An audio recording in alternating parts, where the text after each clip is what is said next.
আমি দেশবাসীর প্রতি আহ্বান জানাই, আপনারা সকল রাজনৈতিক দল এবং আপনাদের এলাকার প্রার্থীদের কাছ থেকে সুনির্দিষ্ট অঙ্গীকার আদায় করে নেবেন, যেন আগামী সংসদের প্রথম অধিবেশনেই যেসব সংস্কারের প্রশ্নে ঐকমত্য অর্জিত হয়েছে তা কোনো প্রকার কাটাছেঁড়া ছাড়াই যেন তারা অনুমোদন করেন।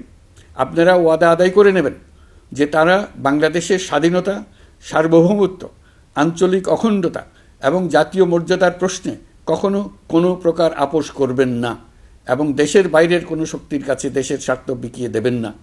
আপনারা তাদের কাছে সুনির্দিষ্ট প্রতিশ্রুতি আদায় করে নেবেন এই মর্মে যে তারা কখনোই কোনো অবস্থাতেই আপনাদের গণতান্ত্রিক অধিকার ও মানবিক মর্যাদার ক্ষুণ্ণ করবেন না। আপনারা তাদের কাছে অঙ্গীকার আদায় করে নেবেন যে তারা সম্পূর্ণ সততা ও স্বচ্ছতার সাথে দেশ পরিচালনা করবেন এবং সকল প্রকার দুর্নীতি, দলীয়করণ, টেন্ডারবাজি, সিন্ডিকেটবাজি, চাঁদাবাজি, সন্ত্রাসী কর্মকাণ্ড ইত্যাদি গণবিরোধী কাজ থেকে নিজেদেরকে সম্পূর্ণভাবে মুক্ত রাখবেন।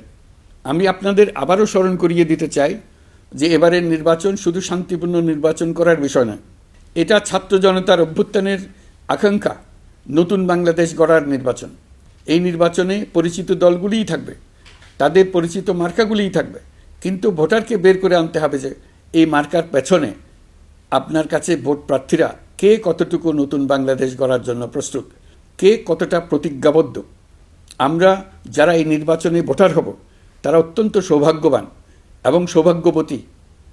আমরা একটা অনন্য ঐতিহাসিক ভূমিকা পালনের সুযোগ ও দায়িত্ব পাচ্ছি। আমরা জাতির নতুন যাত্রাপথ তৈরি করে দেওয়ার দায়িত্ব পাচ্ছি। আমরা নতুন রাজনৈতিক সংস্কৃতি সৃষ্টির মহান সুযোগটা পাচ্ছি। আমাদের সুচিন্তিত ভোটের মাধ্যমেই নতুন বাংলাদেশ নির্মিত হবে। শহীদদের রক্তদান সার্থক হবে। আশা করি বিষয়টা নিয়ে চিন্তাভাবনা করেই সবাই ভোট কেন্দ্রে যাব এবং দৃঢ়প্রত্যয়ে ভোট দেব।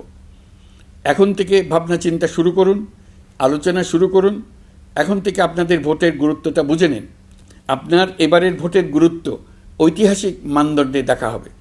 প্রিয় দেশবাসী, আমাদের সবসময় মনে রাখতে হবে পতিত ফ্যাসিবাদ ও তার দেশি বিদেশি দোসররা নতুন বাংলাদেশ গড়ার সম্মিলিত প্রচেষ্টাকে পদে পদে বাধাগ্রস্ত করার চেষ্টা চালিয়ে যাচ্ছে। তারা নানামুখী অপপ্রচারে লিপ্ত। তারা সবসময় চাইবে জুলাই অভ্যুত্থানের মাধ্যমে তৈরি হওয়া জাতীয় ঐক্যের শক্তিকে পরাভূত করতে, গণতান্ত্রিক আকাঙ্ক্ষা বাস্তবায়নের প্রচেষ্টাকে লাইনচ্যুত করতে এবং বাংলাদেশকে পুনরায় করায়ত্ত করতে। আমি আগেও বলেছি, আজ আবারও বলছি, আমরা একটা যুদ্ধ অবস্থায় আছি। এখন আমাদের একতাবদ্ধ থাকতে হবে যে কোনো মূল্যে। পরাজিত শক্তি এবং তাদের সহযোগীরা ওত পেতে বসে আছে আমাদের ছোবল মারার জন্য, আমাদের অগ্রযাত্রাকে রুখে দেওয়ার জন্য।